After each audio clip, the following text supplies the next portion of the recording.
Саламатсыздарбы? Апам тамактары каналына кош келипсиздер. Бүгүн биз куурулган винегрет салатын жасалышын көрсөтөбүз. Биз менен акырына чейин бирге болуңуздар. Аябай даамдуу, аябай тоюмдуу. Конок келгенде үй бүлөңүздөр үчүн жасасаңыздар да болот. Тоюмдуу тамактын ордун баскан салаттардын бири. Бир чоң пиязды майдалап туурап алдым. Тууралган пиязды тарелкага салып четке коюп турабыз. Бадыраңды да узунчасына тууроо керек. Анда туура бүтүп четке коюп турабыз.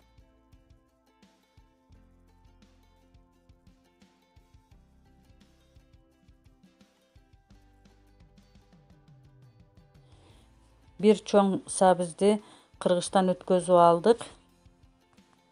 Картошканы туурап даярдап алган элек. Сковородкага өсүмдүк майын куюп, картошканы куурушту баштайбыз. Картошкабыз кызаргыча кууруйбуз.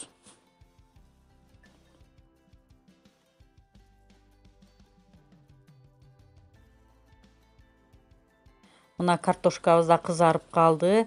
Анда алып четке коюп турабыз. Кайрадан эле сковородкага өсүмдүк майынан куюп, кызылчаны куурушту баштадык. Кызылча да мына куурулуп даяр болду. Анда алып коюп, эми биз сковородкага майды куюп, пиязды куурушту баштайбыз. Өтө көп куурубайбыз.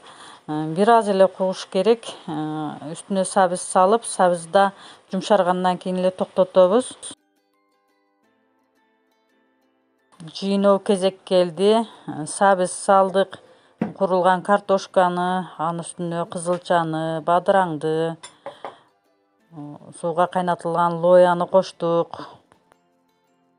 Туз, кара мурч, переправа, ачуу калемпир баарын кошуп жакшылап аралаштыруу керек.